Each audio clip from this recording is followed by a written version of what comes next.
Hi everyone, my name is Harry Anthony, and today I'm going to show you how to elevate your research presentations by incorporating dynamic slides that make your findings more accessible and more engaging. I think you'll be surprised how easy it can be.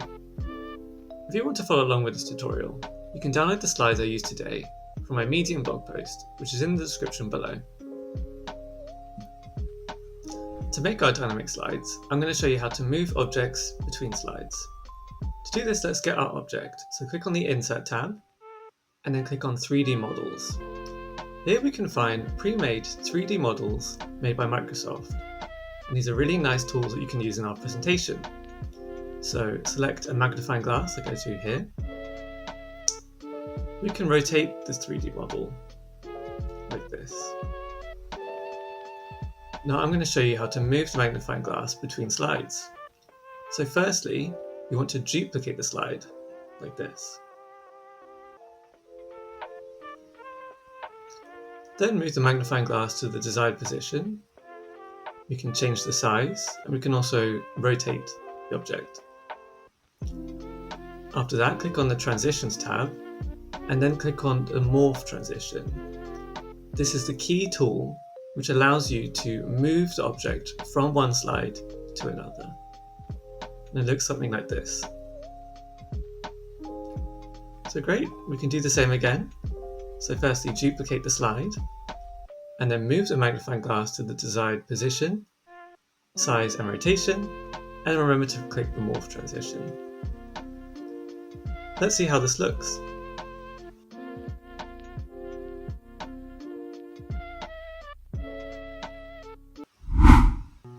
Okay, now I'm going to show you how to recreate this slide.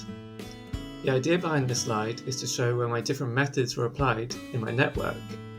We've got these confidence-based methods on the last layer of the network, and then we have some feature-based methods which were applied earlier in the network. So starting with this figure that I made earlier, I want to move the figure to the left to show my confidence-based methods. So I duplicate the slide, and I then move the figure all the way to the left. And then on the second slide, I go to Transitions and I click on Morph Transition.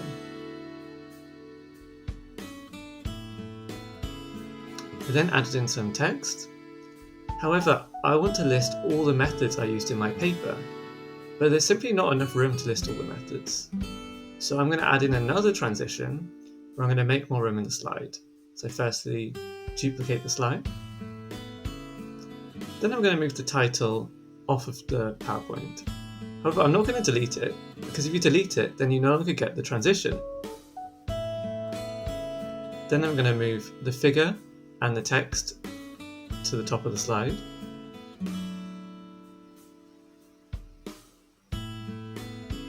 And then I'm going to cover the logos in the corner. I'm going to do this just so I have enough room for my text.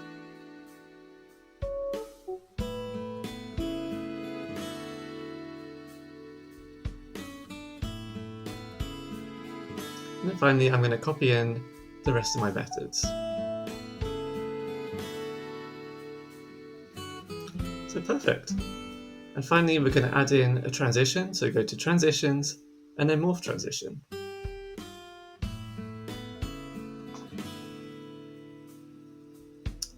Now we've done confidence-based methods, I want to show my feature-based methods, which are earlier in the network. So I want to add in another transition to show the difference. So I'm going to copy the earlier slide, and I'm going to add in that Morph transition. And then I'm going to add in the first slide to show the whole network again. So I'm going to copy it, paste it at the end, and then add in the Morph transition. So it should look like this. Now I want to highlight this layer in my network. So I want to remove all the other layers of the network. So to do this, I'm going to duplicate my slide again.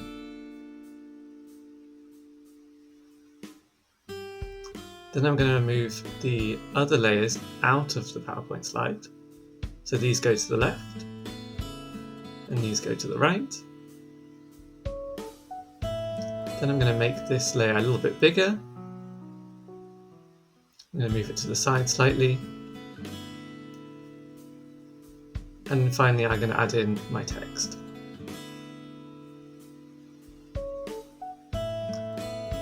Now I'm going to go to transitions and add in that morph transition. And there you go. Now let's see how this looks from the beginning.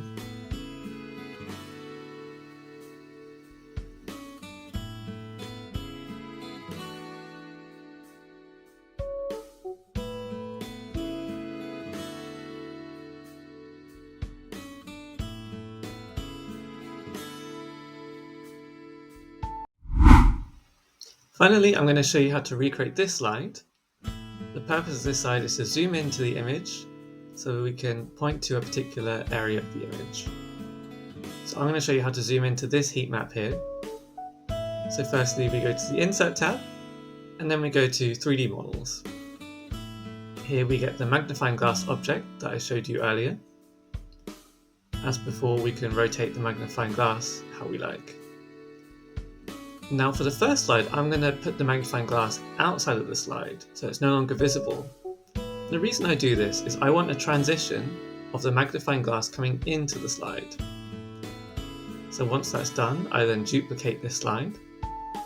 And on the second slide, I then move the magnifying glass to the center of the slide. I can increase the size and change the rotation, like so. And once we're happy, we can then go to the Transition tab and then click on Morph Transition. And it should look something like this. Now unfortunately, the magnifying glass doesn't actually zoom into images. We want to give the illusion that it does. So let's increase the size of this heat map. Go to Picture Format and click on Crop. Then I want to crop out the edges of this image, so we just have the important parts left.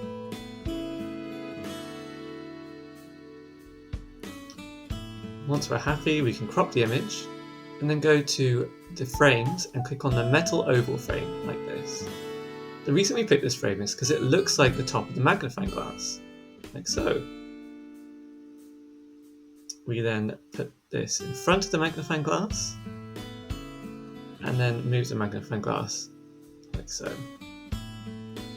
And there you have it. Let's see how this looks.